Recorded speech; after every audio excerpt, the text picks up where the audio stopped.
Madam Mayor, you have the floor. Thank you, and good evening, Golden. I am Mayor Laura Weinberg, here with City Manager Jason Slowinski. Tonight we're holding another coronavirus community briefing. The format is a little different tonight for this back to school edition of the briefing, and we have a number of guests with us whom I will introduce in just a moment. The Golden community has long valued education and our education institutions in the city. We have students, faculty, staff, parents, and alumni all connected to our schools. We also have community members and neighbors who are interested in what is happening on school campuses. August is back to school time, and just as city buildings and city services have been impacted by the public health crisis, we all recognize that our schools have also been greatly impacted and have been working hard to adapt to the changes required. School administrators have been extremely busy in the past months, and certainly this week and in the coming weeks, and I am grateful for all of them to take some time out of their schedules to be here with us this evening. We will begin by allowing each person to give us a short update on what back to school looks like this year and some of the changes that are in place for the new school year.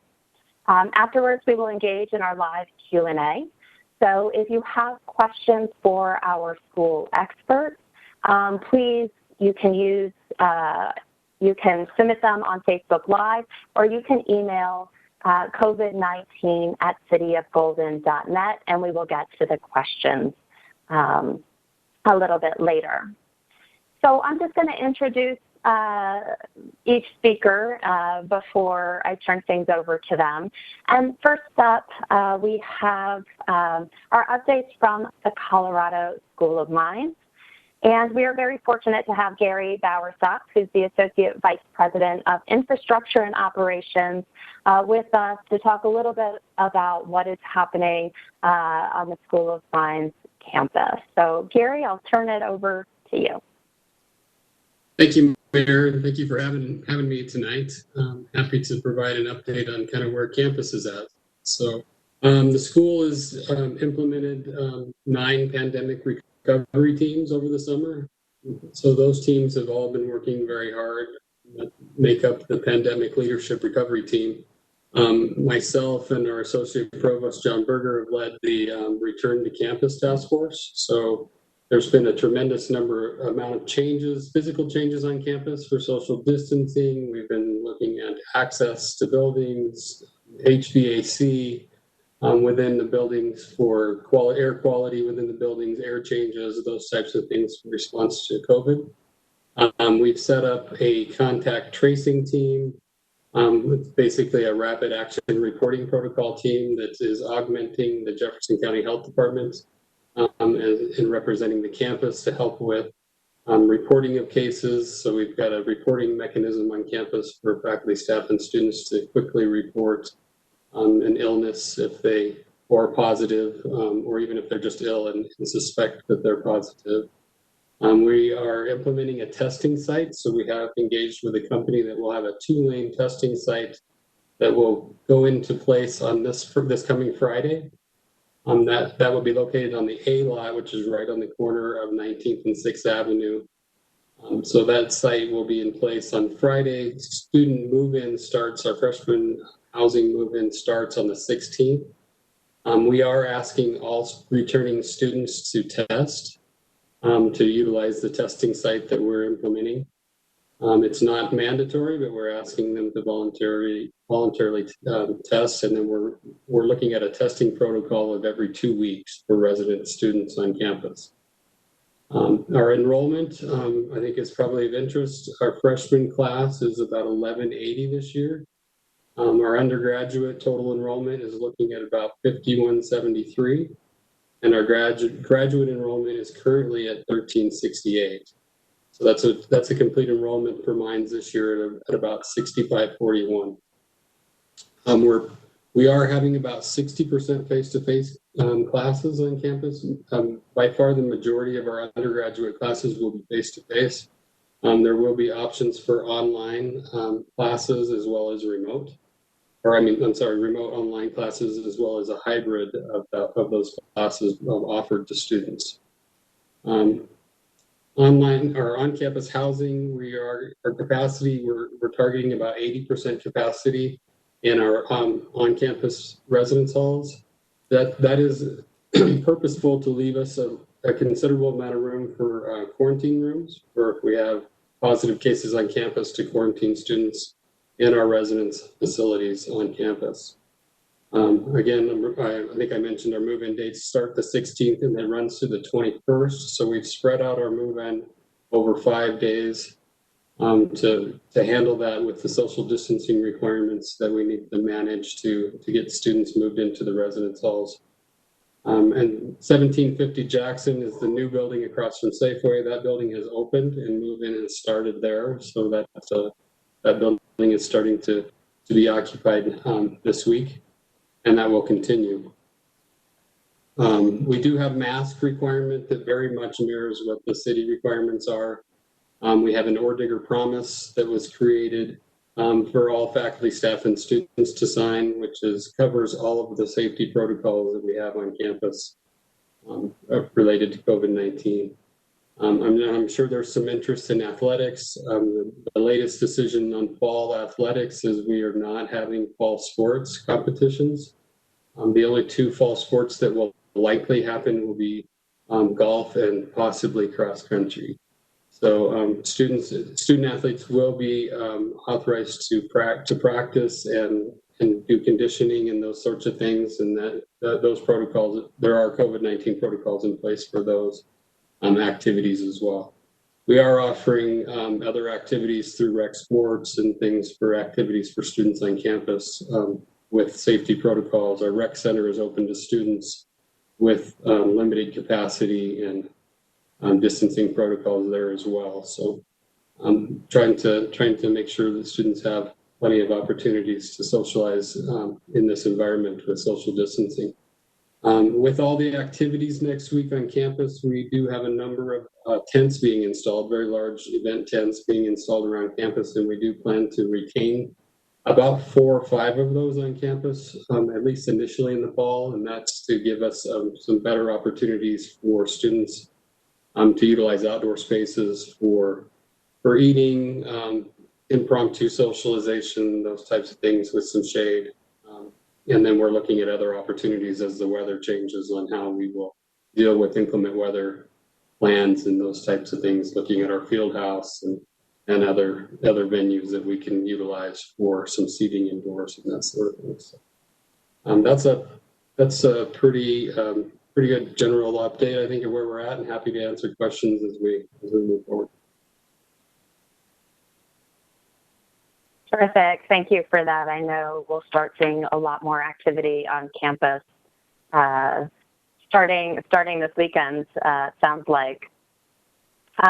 Next, I'd like to turn things over to our Jefferson County Public Schools, and we have with us the outgoing superintendent, Dr. Jason Glass, who can speak a little bit on some of the district changes for the school year. So thank you for being here.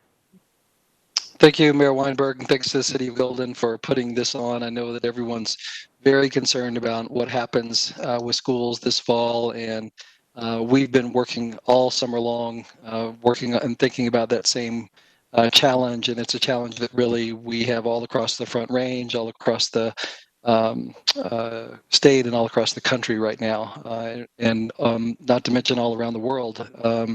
Other countries facing these same struggles that we have around how we can safely reopen schools.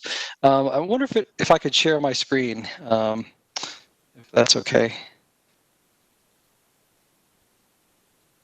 Looks like I may not be able to. That may be locked down. Okay, well, I'll just talk through some of our approaches. We are governed by a board of education that is 5 elected people from around Jefferson County, And in June, the Board of Education passed a resolution that really set some parameters around what Jeffco's restart plan looks like. I'll briefly cover, oh, there we go. Now I can share content. Great. Okay. Let's see if I can move this over where everybody can see. There we go. Great. So the resolution is listed here. These 5 areas, you'll see that there's this first one, which is around providing in-person instruction.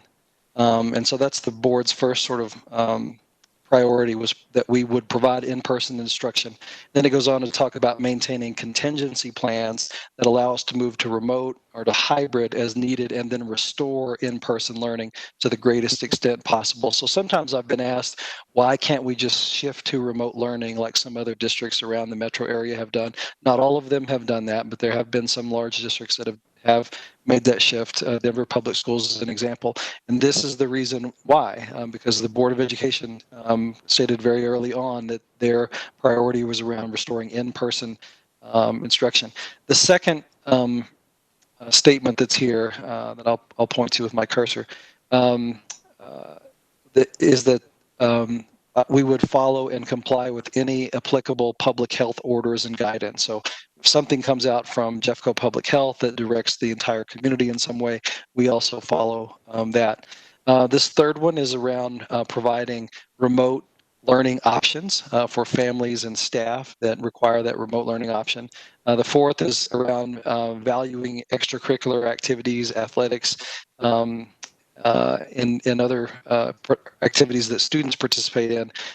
So restoring those to the fullest extent possible. And then finally, that I would keep the board updated on changes to that. So that's the governing structure by which we designed our restart plan. So I'll walk you through just quickly a few elements of that. So when we think about the different options that schools have, we have first this full return, 100% capacity model. A second variation of that is what we call a hybrid model, which is half capacity, or half of the students in school at any given time, and half of the students working remotely. And then the last one model is this 100% online. And as you heard Gary talk about from the School of Mines, they're pursuing some similar combinations of these things in their models. And we see variations of this across Colorado and across the nation.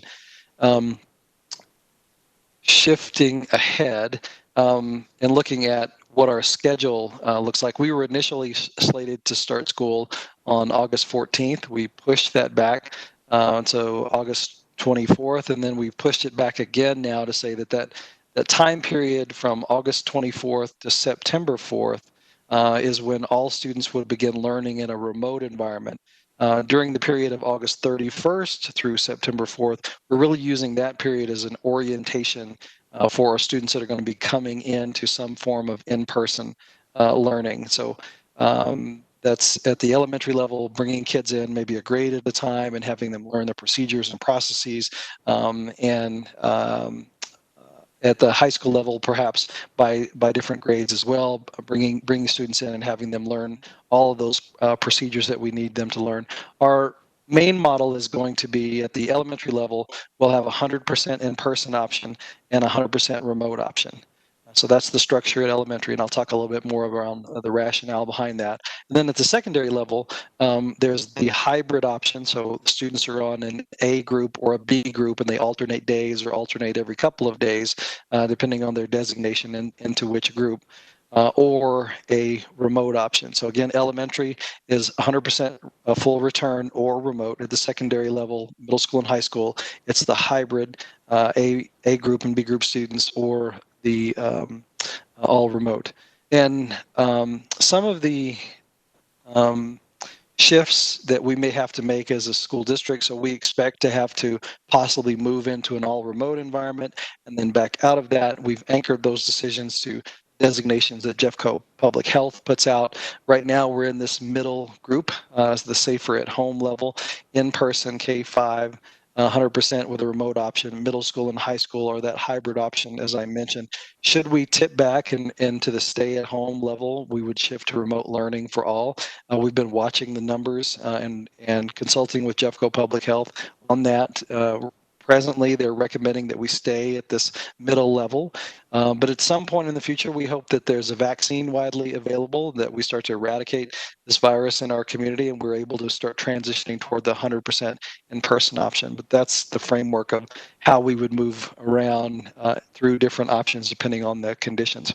Some of the mitigation strategies, I'll walk through these quickly. I know that they've been covered in numerous formats and communicated with the community, but in case you haven't heard them, we are requiring masks or face coverings for all of our students and staff, with exceptions made for anyone with a health condition that doesn't allow them to do that. And there will be breaks during the day where we can take students outside or into larger areas where they're able to socially distance, where they can take a break from wearing the mask.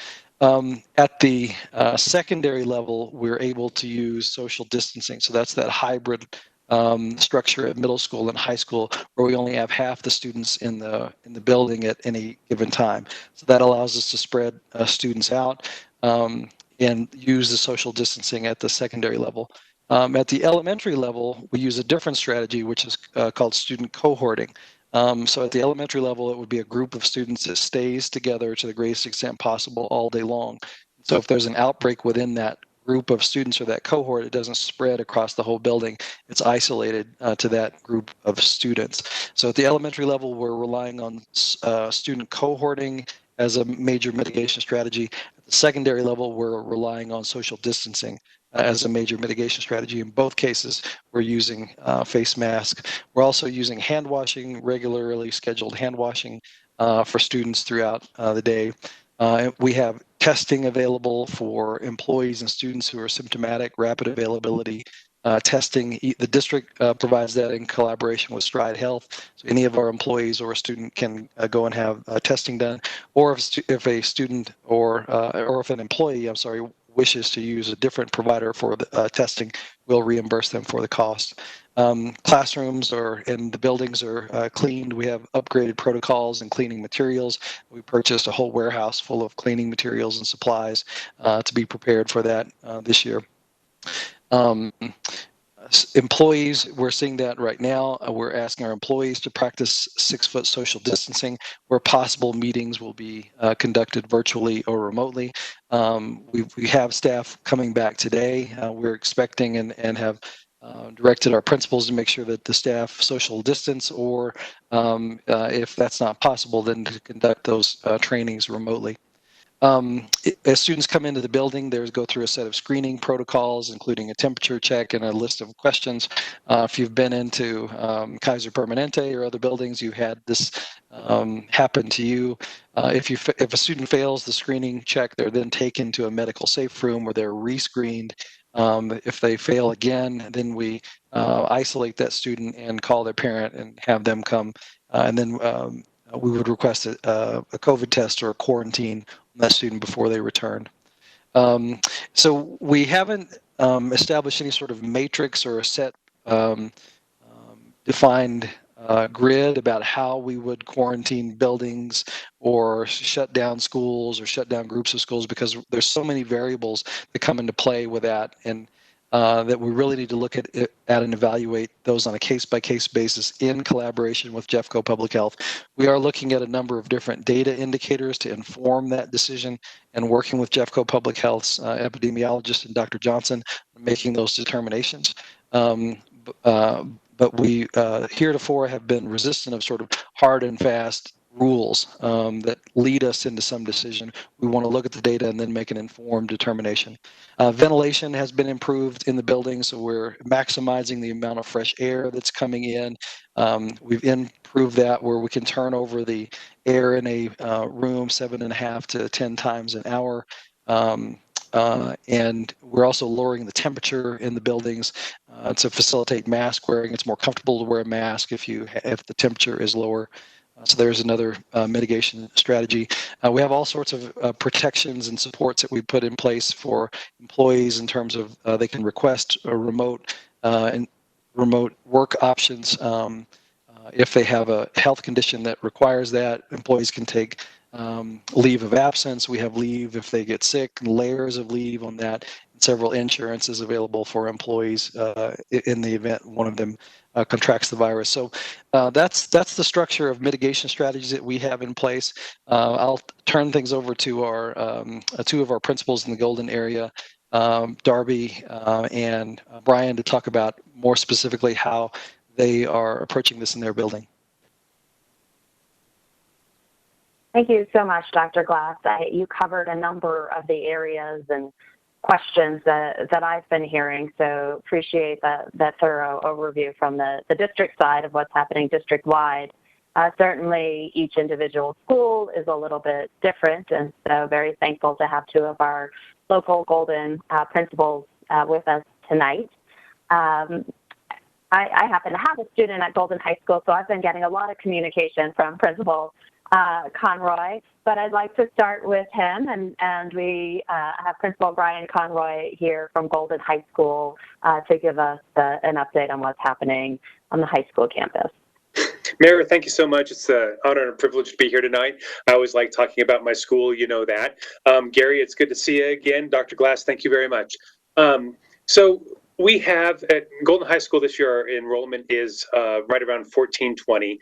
And as Dr. Glass said, some students can choose to take school all remote or come in and take the hybrid classes. So we have approximately 300 kids who have opted for 100% remote. So that drops our in-person enrollment to around 1,100. And since we're only going to have 50% of our kids in the building any given day, that means around 550 kids and about 75 staff members will be in the building every day, and everybody will get checked in. We have kids taking no more than 4 classes on any given day, and that way we can make sure that we have a block class so that kids will be in classes for about 90 minutes a period. This year, lunches will be served around 12 o'clock, and at 12:45, school buses will come pick up students. And then if they have the opportunity to take a remote class, they'll be able to take a remote class in either block 4 or block 8. We have 3 different entry points for our classes and our staff. So part of ensuring that social distancing is helping when students arrive and when they dismiss, so that we don't have 500 people descending upon the same doorway. So our freshmen and sophomores and staff will enter the main doors because we have 4 sets of doors. Juniors will enter mid-building, and then our seniors will enter by the library. All of our hallways are one direction, so sometimes you have to take the long way around to get anywhere, but our first floor goes north-south, and our top floor goes south-north, and then we have 4 stairwells, and each of those are designated an up or a down. So really, one of the things that we're trying is when students are most at risk of not social distance during passing period, is to at least get them all walking in one direction, and then that way we can use the whole breadth of the hallway to keep students as far apart as possible. Athletics, CHASA came out last week with a schedule for athletics that is totally different from what we're normally used to. And so this right now we have 4 sports. We have boys golf, boys tennis, girls softball, and boys and girls cross country. Then we take a break from October to January, and then we start basketball, and by the end of June, we have all of the sports done. So the spring semester will be very much packed with athletics, whereas the fall semester will not. Let's see, what else? Oh, you know, let me talk about what's really important first. So one of the most important things that we've recognized as a school is, and as a district, is that the mental health needs of our faculty and of our students are something that we very much need to attend to. And as we begin to bring kids back, we're really going to do a soft start academically because we want to start attending to mental health needs and to build connection and build community. One of the things that makes me so happy and so proud to be a member of Golden High School and a member of the Golden community is the fact that Golden is such a community. And we've sort of lost the idea of community with being quarantined for so long. So the Golden schools have partnered with the Golden Schools Foundation and all of the secondary schools, the middle school and the high school, were reading Trauma-Sensitive Schools for Adolescent Years. The same author wrote a book for elementary school students. And the elementary school students are going to be getting, or elementary faculty will be getting the same book so that we can all have conversations around how are we going to help our students who had huge loss. Everybody talks about the seniors who just went through graduation this past Friday. I graduated my daughter, but they had a significant loss, but so did every other grade level. And this year's high school kids won't have a homecoming assembly. They won't have a homecoming parade. We have a lot of stuff where if we live in the past, we will say, you missed these things. Now it's our turn to create new memories and create new opportunities for kids. But we have to do that by attending to their mental health. And so I want to just say that we will have a solid academic plan, but that academic plan doesn't work if we're not attending to kids' mental health. So we're going to be working hard on helping kids with coping with the losses, the feelings of isolation, the feelings of depression, so that when they are with us, they can focus on school. And I think that's one of the most important things that we can offer our kids and our parents is how can we help kids reconnect with community, still feel valued, still feel excited about all the things that schools normally provide, even in a sort of remote hybrid situation. And then finally, I always get stopped in the King Supers or wherever, and people want to know about the track that the Golden Civic Foundation, Golden Schools Foundation, the community have really rallied around. And the track and the field should be done somewhere around the 1st of October. And I think I've used my time. Terrific. And yes, thanks for touching on that update on the track. It is of great interest as folks have watched the progress. Wonderful update and news on addressing the mental health. It is something that we have talked about over the past months for our community and how important it is. And great to hear that the schools are also thinking about it and working with our students as they get back into the school year, such an important component. And we also have with us another local principal, the principal of Shelton Elementary. So we have Principal Darby Brady here to talk what's happening in the lower grades and what's happening on the Shelton campus this year. Hi, good evening. Thank you, Mayor, for having me on the panel tonight. And on behalf of myself and our Shelton staff, we just want to thank the Golden community for their ongoing support during these unprecedented times. I just want to echo Principal Conroy that our #1 goal is the physical and mental health of our staff and students. We're also excited around the Golden Schools Foundation grant that allows the elementary schools to do a book study around meeting social emotional needs of students. So very, very nicely said, and I echo that sentiment. So a few things going on at Shelton. It has definitely been a team effort as we flex and change with the guidelines and best practices. Similar to what has been done in the high school, we're looking at the way we use our school. What are the processes and procedures for moving through the hallways? How are kids going to enter the building? Most of our building does not have a way to move in a one-way direction. So our main hallways are two-way, and then our pods are one-directional. We've looked at scheduling. How do we schedule hand washing into the day? How do we schedule mask breaks into the day? How do we handle the cafeteria? How do kids access lunch? So all of that has been a lot of the planning that we've been doing. We've also been thinking a lot about our beautiful campus here at Shelton, how to use this outdoor space that we have. How can we create learning environments that are conducive to thinking and learning outside? And we have lots of ideas around that. So kids will be spending quite a bit of time outside above and beyond what maybe we've seen in the past years. Additionally, we've been thinking about how to best build our cohorts at the elementary level. For both our remote and in-person learners, what is the best way to group students to meet their needs? And then we've been deeply engaged in looking at professional development that will meet the needs of our teachers who are teaching both remote and in-person learners. So that professional development will be our goal for the next 2 weeks as we welcome teachers back. Speaking of back to school, we are so excited to welcome students back, whether they're remote or in person. We've missed them deeply, and we're very excited to see them. Our goal over the next 2 weeks is to get devices to children so that whether they are remote or in person starting on September 8th, everyone has a device to use in those 2 weeks that we're remote. So look for communication from the school around when to pick up your device.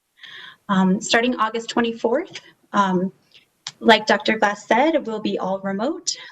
We are planning here at Shelton a remote boot camp for families.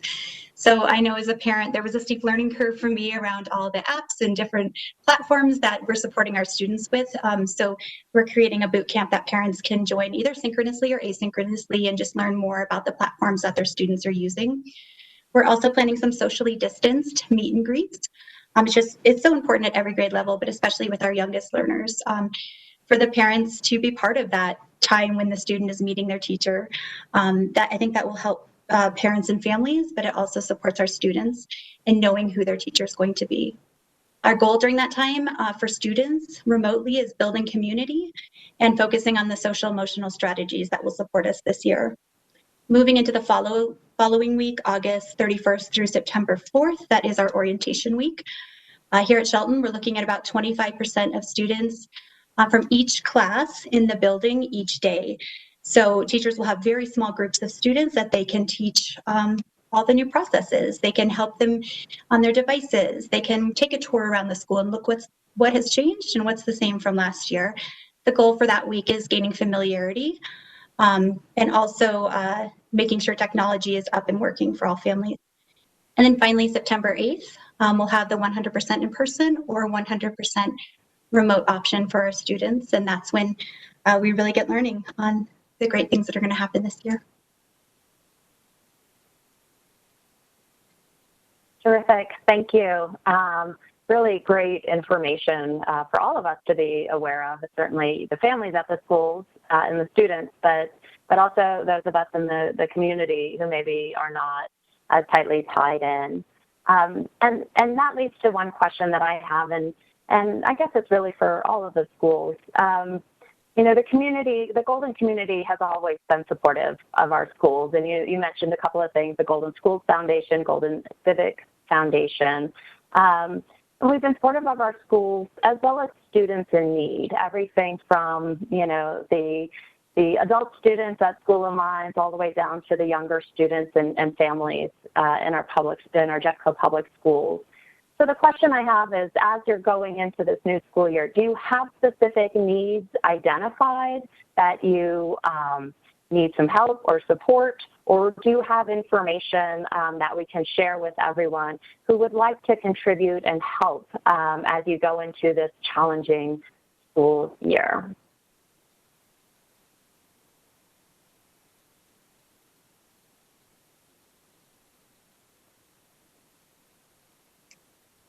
So, you know, I think that's a hard question because, you know, right now we're still putting master schedules together and we're hand scheduling kids. You know, if you can find Lysol wipes, I'd take Lysol wipes because I can't find them anywhere on the planet.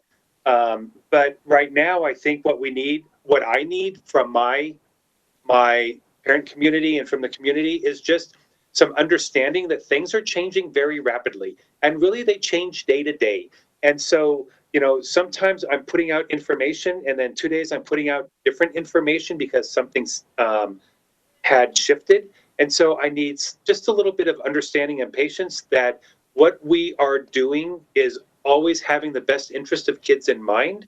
And I would like people to remember that our staff are people, and we're working the best we can to make sure that everybody stays safe and healthy.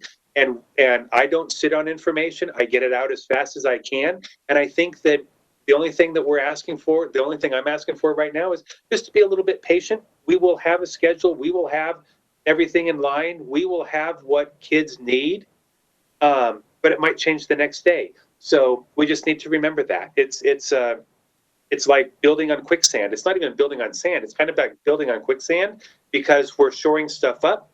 And once it's done, it'll be solid. And we just need to understand that we're people and we're doing the best we can to help everybody stay safe. Terrific. Thank you. That's great. Great message for us all to hear and to remember, and something that we're all need to keep in mind in all aspects during this crisis, that things are changing, and they sometimes change right away. When you think you've got something handled, you might change it the next moment. Gary, I just wanted to follow up with a question on the School of Mines side. You mentioned the testing site at 19th for the students. Is that testing site available for the public? Is it just for those affiliated with School of Mines? If you could share just a little bit more on that testing site that you're opening up on 19th. Yeah, that's a great question. So the testing site itself is a nonprofit group that we are working with to do that for the campus. I think we're targeting, it's a little bit of a moving target on the targeting numbers, but I think we're targeting about 5,000 tests a month.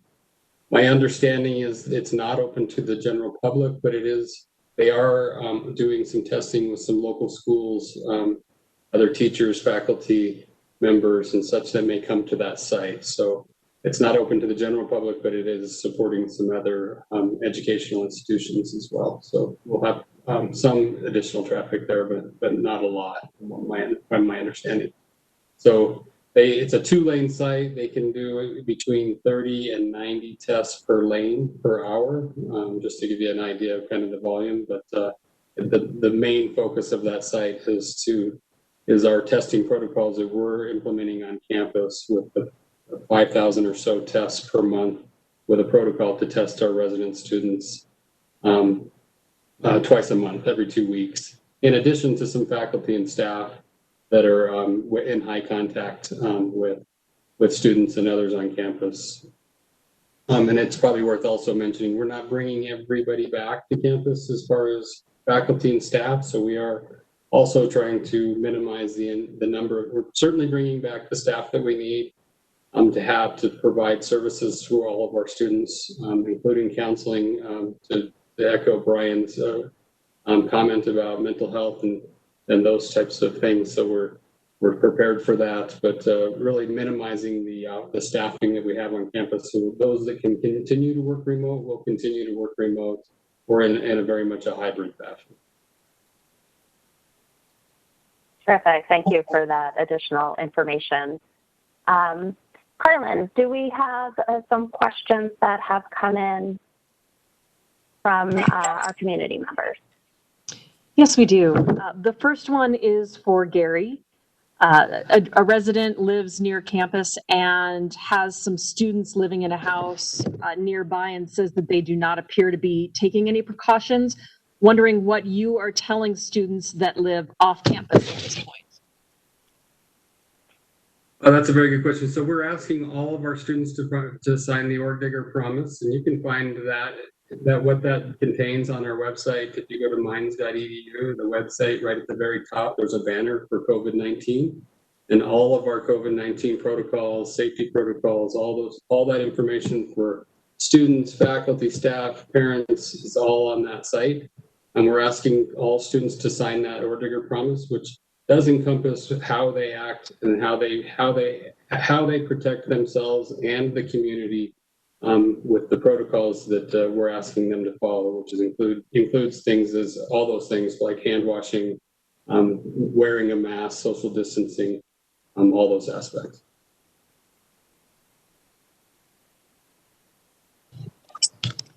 Thank you, Gary. Second question for Dr. Glass. You had mentioned that COVID tests are available for staff and students. Wondering what the turnaround time is for the test results at the moment. I'm not sure what they are right now. A couple of weeks ago, it was taking about 10 days to turn around those results, so that was problematic. I'll have to follow up while we're here on the call or on this program. I'll see if we can get an update on how fast they are now. There was an expectation that those results would be improving and would be getting faster results. So I'll find that out right now. And those are all the questions we have at this moment, Mayor. Terrific. Thank you, Carlin. It looks like Brian's got something to add. I just want to add one other thing. So normally we have a great partnership with the Colorado School of Mines, and they send us tutors, and we have a lot of interaction between School of Mines kids and Golden High School kids and faculty. And this year, as a general policy, we're not having visitors, we're not having guest speakers, we're not having anything like that. We're asking all community members if you come to the school, you need to have an appointment so that we're not introducing another variable into our school. The other thing is kids don't have off blocks, so they're not going to be able to run to Santi's, they're not going to be able to run to the Starbucks and those kinds of things. So there might be a impact on our local vendors, but really what we're trying to do is we're really trying to tighten it up so that we only have students on campus. So if you're a parent, please don't just show up to campus. Please call ahead, make an appointment, or if we can do it on a video call like this, that's what we're going to try to do, just because we're trying to narrow our student exposures to other people. Madam Mayor, if I could just build on something Brian was talking about a bit earlier. We ask for that sort of patience from our community. It's important that we recognize that we don't have any good options before us. Every one of our options has a significant downside. There are some who would say, well, we should put all of the kids back in school, no masks. For obvious reasons, we recognize that that's not a good option if we want to really contain the virus in our community. We have some in our community who say that we should shift to an all remote experience. That worked for some of our kids this spring, but there were a heck of a lot of our kids that it did not work well for, and our families that it didn't work well for. And we know that an all remote experience exacerbates the inequities that are present in our community between families with means and those without. And then we have these sort of hybrid models where we're trying to do some of both to try and create some in-person experiences, but also to take every prudent step we can to mitigate the virus within our buildings. Almost everyone has an opinion about what they think we should do. So finding that pulse in the community around what do people in Jeffco think we should do is a difficult challenge as well. So I'll just echo what Brian said in that we ask for patience. We are being very thoughtful about this. We're paying a lot of attention to the data and how the virus is moving in our community, paying attention to those rates. We'll have to continue to do that. There are going to be challenges with any of the choices that we have before us. Absolutely. Thank you for stating that and making that very clear. There are no perfect solutions at this moment in time. And I would imagine for all of your schools and for the Mines campus that, visitors, events that normally are held each fall have probably been postponed or canceled at this time. I know there are many things that the community participates in that are put on by the schools and different activities where you invite people into your schools, and that is going to be a change. And I really appreciate that idea of how do we create new ways of building community.